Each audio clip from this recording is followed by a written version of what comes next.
Pakistan and the politics of repetition. Pakistan is going through another political crisis.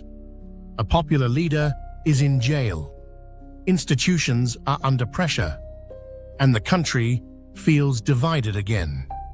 This video explains why Pakistan's political crises keep repeating, and why this time the usual ending may not arrive. This is not about choosing sides. It is about understanding the pattern behind the headlines. Every few years, Pakistan looks like it is entering a new political crisis. A leader rises, institutions react, the country divides. It feels new every time. But if you step back from the headlines, the story begins to look familiar. The faces change, the slogans change, but the structure stays the same.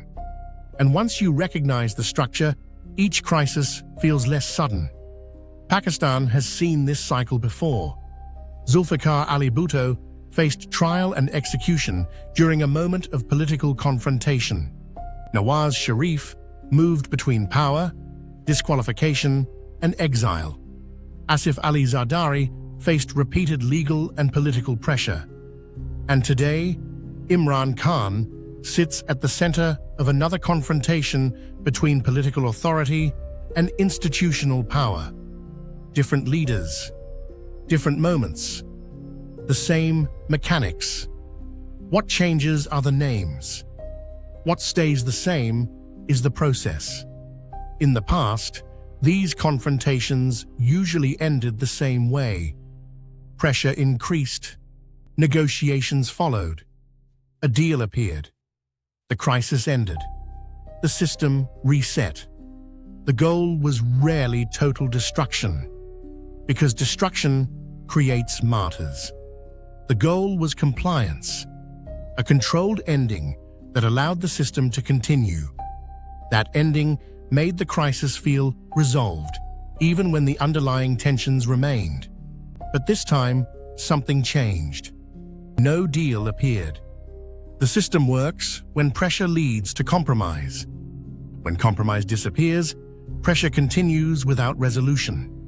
There is no exile, no negotiated retreat, no political reset. And as time passes, perception begins to change. In Pakistan, the real conflict is often not between politicians, but between elected authority and the limits placed around it. That is why routine decisions begin to feel political, because they are interpreted as signals of control. And when every action carries political meaning, the conflict stops shrinking and starts expanding. In earlier political eras, controlling the story was easier. Editors decided what people saw. Television decided what people remembered. Silence allowed events to fade. That model no longer exists.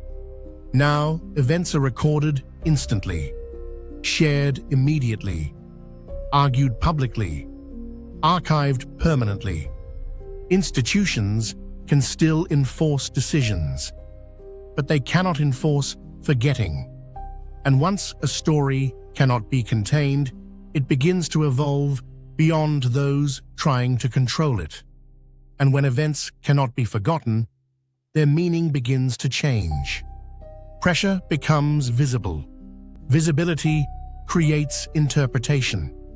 Interpretation turns politics into memory.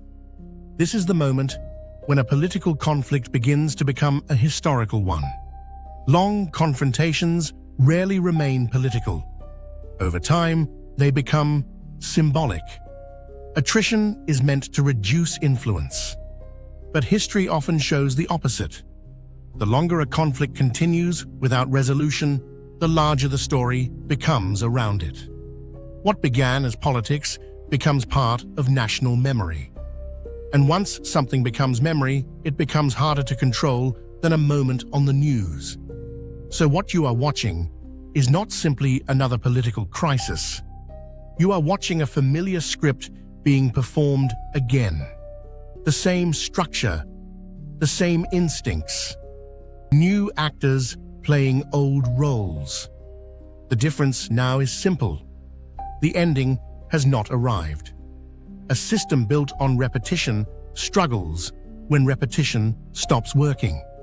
The real question is not who wins this moment. It is whether Pakistan's political cycle can continue repeating the way it always has, or whether this is where the pattern finally changes. And the story isn't finished yet.